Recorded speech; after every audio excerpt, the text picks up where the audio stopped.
আসসালামু আলাইকুম। ইস্তেগফারের পাওয়ার। ইস্তেগফার আপনার জীবনকে পরিবর্তন করে দিতে পারে। এই ঘটনাটি শুনুন। এই ঘটনাটি মক্কার একজন শায়খের। একবার তিনি একটি বিশ্ববিদ্যালয়ে যান এবং ইস্তেগফারের উপর লেকচার দেন। লেকচার শেষ হওয়ার পর একজন লোক তার কাছে আসে। তিনি শায়েখকে বলেন, আমি আপনাকে কিছু বলতে চাই। শায়েখ যখন তাকে দেখলেন, তার অন্তর প্রশান্ত হয়ে গেল। যদিও তিনি তাকে আগে কখনো দেখেননি বা আগে থেকে চিনতেন না। তারপর লোকটি বলল, আমি যা বলবো তা আপনি সবার মাঝে ছড়িয়ে দিবেন। আমি এটা নাম বা খ্যাতির জন্য করছি না। তারপর লোকটি বললেন, আমি প্রতিদিন অসংখ্যবার ইস্তেগফার করি, আলহামদুলিল্লাহ, এবং এর আশ্চর্যজনক ফলাফলও আমি পেয়েছি।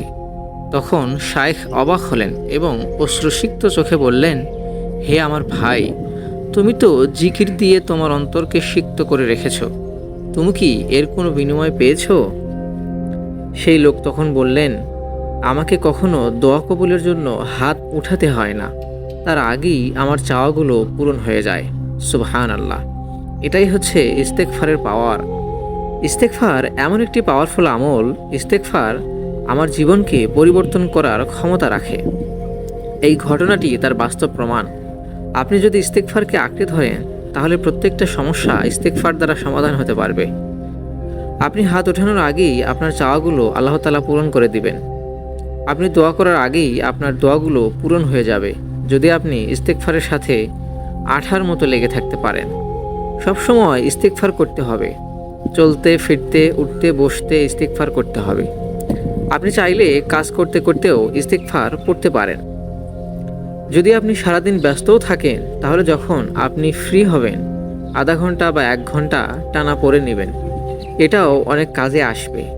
ইস্তেগফার অনেক বেশি পাওয়ারফুল ও স্ট্রং একটি আমল। এটি আমলের ফলে আপনার জীবন কিভাবে পরিবর্তন হবে আপনি কখনো কল্পনাও করতে পারবেন না। তবে অধিক বিশ্বাসের সাথে এই আমলটি করতে হবে এবং নিয়মিত করতে হবে। তাহলেই সব আমল কবুল হবে ইনশাআল্লাহ। পরিশেষে এটাই বলবো, আমরা সকলে যেন সারাদিনে সব সময় আল্লাহ সুবহানাহু ওয়া তাআলার জিকির আজগার অর্থাৎ ইস্তিগফার পড়তে পারি, যাতে করে আমাদের সকল দোয়া কবুল হয়। আল্লাহ সুবহানাহু ওয়া তাআলা আমাদের সকলকে বোঝার তৌফিক দান করুন। আমিন।